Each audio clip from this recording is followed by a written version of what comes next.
Les jeunes d'aujourd'hui, que ce soit les enfants ou les adolescents, ne sont pas suffisamment actifs. Ils ne respectent pas les recommandations de l'Organisation mondiale de la santé, c'est-à-dire 60 minutes d'activité physique modérée à vigoureuse par jour. Ça a été démontré par plusieurs études scientifiques. En fin de compte, il y a vraiment toutes sortes d'influences auprès des enfants et des adolescents aujourd'hui.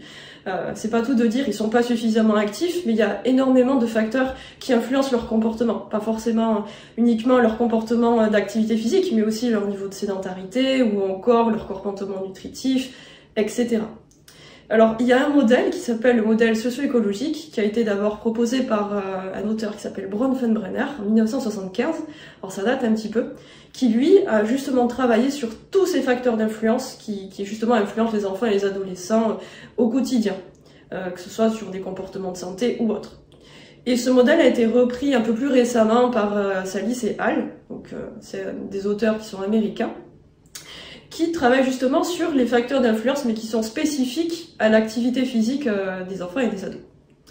Donc dans ce cas, dans ce modèle, il y a plusieurs niveaux. Donc au premier niveau, on a l'enfant ou l'adolescent, avec tous ces facteurs personnels, c'est-à-dire par exemple leur estime d'eux-mêmes ou encore leur motivation à pratiquer de l'activité physique.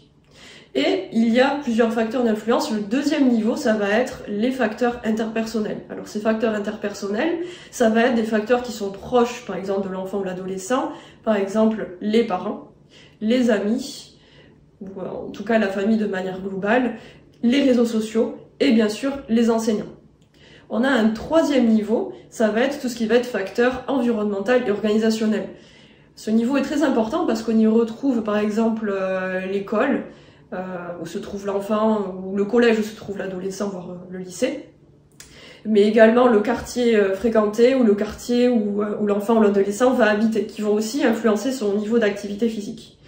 Enfin, on a un quatrième niveau qui est là qui concerne les facteurs qui sont politiques d'une part, c'est-à-dire tout ce qui vont être les programmes de promotion de l'activité physique, ou également les facteurs qui vont être culturels, c'est-à-dire là on parle plutôt d'un pays à un autre, les variations culturelles qui vont faire que la pratique d'activité physique va être influencée ou non.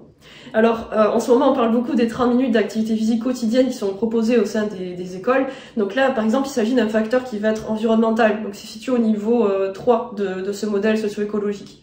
Et donc il va venir influencer l'enfant, puisque du coup en lui proposant ces activités physiques, de ce fait, du coup, l'enfant ou l'adolescent va bouger plus à l'école. Donc c'est quelque chose de positif.